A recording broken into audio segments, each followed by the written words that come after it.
De acuerdo con el DSM-5, cataloga como trastorno del aprendizaje al trastorno de expresión escrita. Para que esto sea así, primero tiene que tener ciertos requisitos o criterios. Uno de ellos es que sus habilidades de escritura estén muy por debajo de su nivel escolar, de su edad o nivel intelectual. Solo se considerará un trastorno si éste le impide actividades en su vida diaria o si le causa dificultades en su medio académico. Comorbilidad.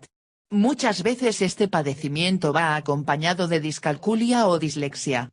También con déficit del lenguaje y motricidad. De hecho tienen mucho sentido ya que muchas de estas habilidades van vinculadas como el leer o simplemente movimiento del lápiz. Prevalencia. Ahora hablemos un poco sobre porcentajes, es decir, ¿qué tan común es este trastorno?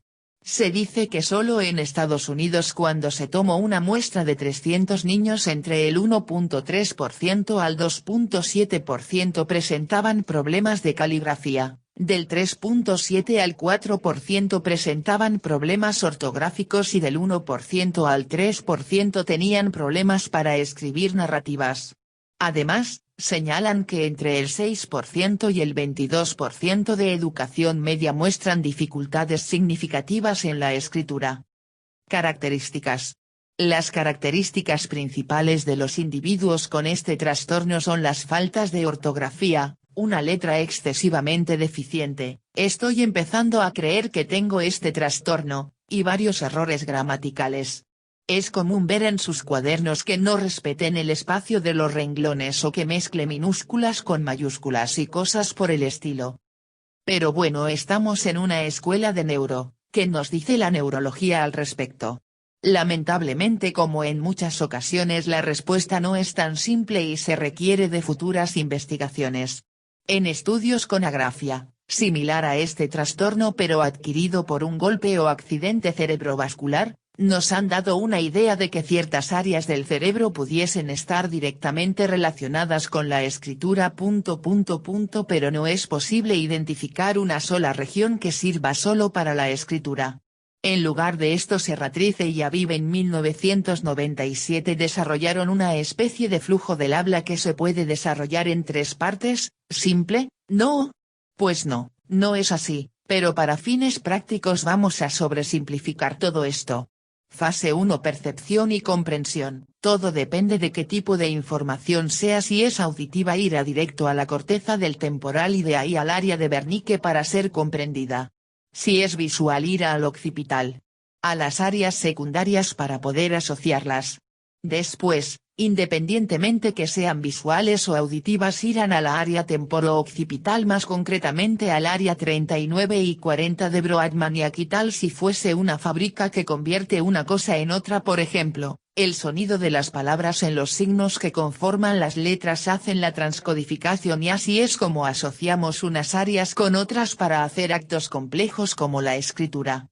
Se pudiese decir que el cerebro tiene diferentes funciones y aquí se arma el rompecabezas de cada una de ellas para hacer una determinada función. Hablar de escritura es algo difícil pues está conformado de varias piezas o subsistemas. Si la persona tiene todo ellos, entonces podrá tener una buena caligrafía y ortografía.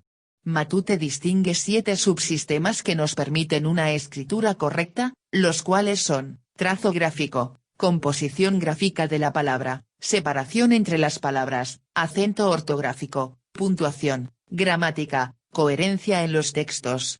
A lo largo de los años escolares estas habilidades van mejorando, aunque algunos niños en grados avanzados no han desarrollado todos estos puntos y viceversa. Puede haber niños menores a estos que posean una mayor capacidad en estos puntos.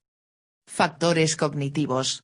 Un autor llamado Harris sugiere que ya que la escritura es una cosa compleja que requiere de una integración de varias habilidades dentro de nuestro cerebro, puede reflejar dificultades en el desarrollo lingüístico, motor y cognitivo. Factores que están bastante relacionadas a la escritura. Más en concreto son 5 factores cognitivos: lenguaje y metalenguaje, memoria y atención, lectura, funciones ejecutivas y variables afectivas. En lo de lenguaje y metalenguaje se dice que por lo menos hay 3 niveles de lenguaje. El primero es el sublexical, A este se le atribuye el manejo de fonemas y de las rimas. El siguiente es el lexical, que se encarga del significado que le damos a las palabras, es decir, la semántica. El tercero es el translexical o textual, que es el que se encarga de procesar cosas un poco más difíciles como las oraciones y el texto en general. Memoria y atención. En cuanto a la memoria se refiere, hay dos tipos de memoria involucradas mayormente: una, la memoria a largo plazo, de donde se recupera toda la información guardada acerca de los símbolos con los que conformamos las oraciones, es decir, las letras y las palabras. La otra es la memoria de trabajo, que participa en el momento de la construcción del texto y está más orientada hacia la transcripción. Lectura. La lectura y la escritura se parecen mucho, pero no significa que compartan todas sus cualidades y procesos. Cada una de ellas se desarrolla de diferente manera y no siempre un buen lector será un buen escritor. Ahora hablaremos un poco acerca de las funciones ejecutivas. Como ya sabemos, estas nos permiten planear y organizar las cosas que vamos a hacer, y en este caso no es la excepción. A la vez, es como el manejo del conjunto de habilidades para producir un texto. Por ejemplo, cuando vas a escribir un ensayo tienes que aplicar el uso de la sintaxis, gramática, semántica, en caso de hacerlo a mano tus habilidades motrices, entre otras que hemos visto. En cuanto a variables afectivas concierne, se dice que la ansiedad, la preocupación y motivación son variables que influyen en la escritura. También, enfermedades neurológicas y psiquiátricas como la esquizofrenia y la epilepsia. Dificultades en el aprendizaje. Dentro de las dificultades del aprendizaje están las disgrafías motoras, relacionadas obviamente con no poder ejercer los movimientos de la escritura de una manera correcta. En muchos programas de estudio, aunque pueden variar de región a región y cultura a cultura, se empieza con el dibujo. Después esta habilidad se extrapola a la escritura. Ya básicamente una letra es un dibujo. Entre los 5 y 6 años de edad se les dificulta respetar las normas aprendidas del lenguaje, además de hacer trazos bastante chuecos, por así decirlo. Entre los 8 y 9 años se empieza con la etapa caligráfica infantil. Aquí es donde trata de imitar al modelo aprendido. Su trazado ahora es más limpio y suave, las letras son del mismo tamaño y los márgenes se respetan. Por último, a los 12 años el infante ya escribe normalmente y sin esfuerzo. Cuando se tiene problemas en la adquisición de ortografía se le llama disortografía. Como dato interesante, hay un estudio de Beers y Henderson que dice que los niños con este tipo de problemas no es que infrinjan las reglas ortográficas, sino que tienen sus propias reglas para escribir. Una vez se dan cuenta de estos errores, los corrigen, pueden ir siguiendo la norma de cómo escriben todos los demás. Elementos de la composición textual. Separación de las palabras. Nosotros en nuestra habla cotidiana no separamos nuestras palabras conscientemente, lo hacemos sin pensar. Tenemos una especie de separación en nuestras oraciones para que se nos entienda al hablar, al contrario del lenguaje escrito, que tiene una clara separación entre palabra y palabra. Esto se le dificulta un poco al infante en un principio y puede que escriba todo junto. Puntuación. La puntuación es muy importante, pues nos permite que de manera escrita se escuche nuestra entonación al decir las cosas. Por ejemplo, una vez yo estaba platicando por internet con mi mejor amiga de la secundaria. Ella me dijo que fue a ver una película llamada Wall-E y yo le dije, ¿te gustó? Así, sin acento en la O. Ella sabía que mi redacción no era tan buena y que lo que realmente quise decir fue, ¿te gustó? Pero ella se limitó a contestar sí, pero solamente como amigo, solo para fastidiarme. Buenos tiempos, viejos tiempos. Creo que la llamaré más tarde. Gramática. Se dice que esta tiene dos variantes, una es la gramática oral y otra es la escrita. Cada una tiene sus diferentes reglas. Por ejemplo, la palabra accidente se escribe con dos Cs, pero se pronuncian como si fuese una X. Evaluación del trastorno de la expresión escrita.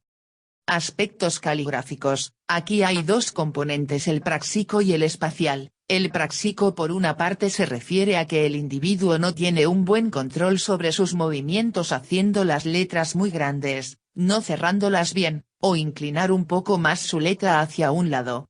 Por otro lado, el espacial se refiere a que la persona no sabe cómo distribuir su escrito sobre el papel y tiende a colocarlo muy conglomerado en una parte o salirse de los renglones. Ortografía, bueno, ya todos sabemos que es este aspecto, son las reglas típicas del lenguaje, desde los acentos o con qué letra va una palabra y no otra, por ejemplo vaca va con V no con B, que perro vaya con doble R y no con una sola. Errores de conciencia fonémica, que son cuando le quitan una letra o más como, eta en vez de esta, errores fonológicos por la confusión de dos letras que se parezcan mucho en su sonido como, la N y decir animales en vez de animales. Errores visomotores, que es cuando cambian letras por otras que se parecen mucho visualmente como B y D, y escribir lodo cuando realmente quería decir lobo. Errores heterofónicos, que se dan cuando hay fonemas que se pueden representar por diferentes grafemas. Por ejemplo, zorrillo con Z y digamos que alguien escribe zorrillo con S. Casi no hay variante fonológica. Y bueno, hay más, pero esos son los más sobresalientes. Después está el acento gráfico, pero no me detendré mucho en ello, en parte porque ya expliqué la parte importante de los acentos, lo de que sirven para expresar la entonación en nuestras frases y por qué este tipo de acento gráfico se utiliza para saber qué palabras son consonantes, esdrújulas, y eso es un aspecto más técnico del lenguaje, y cabe mencionar que no todas las palabras con cierto acento llevan uno gráficamente, así que esto es algo confuso en nuestro idioma en sí. Expresión escrita, no hay mucho que decir de ello más que diferentes estudios han demostrado que los individuos que padecen este trastorno suelen utilizar menos palabras en sus escritos, tienen una redacción o coherencia más pobre y son más cortos que lo que no lo tienen. Dominios cognitivos.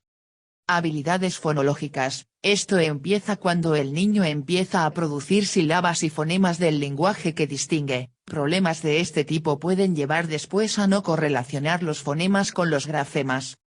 Fonológica en general y fonética en particular. La conciencia fonológica es lo que nos hace percatarnos de que las palabras se pueden deshacer en pedazos más pequeños, es decir, en fonemas. Cómo podemos formar palabras que den un significado, y la fonética se refiere a cómo es que nuestro aparato bucofonador se encarga de pronunciarlas. Más adelante esto nos puede ayudar a desarrollar la lectoescritura según estudios. Es por esto que los profesores en la primaria hacen canciones y hacen que nosotros entonemos cada sílaba con un aplauso. Habilidad de análisis y de memoria visual, ¿qué tan típico era que te equivocaras al utilizar estas letras? Poner queso con P y escribir pueso, por ejemplo, esto es algo muy común pues se miran casi igual las P's, las B's, las D's y las Q's. Pero, alrededor de cuarto grado los infantes logran superar esto y hacen uso de su memoria visual para distinguir entre una y otra letra.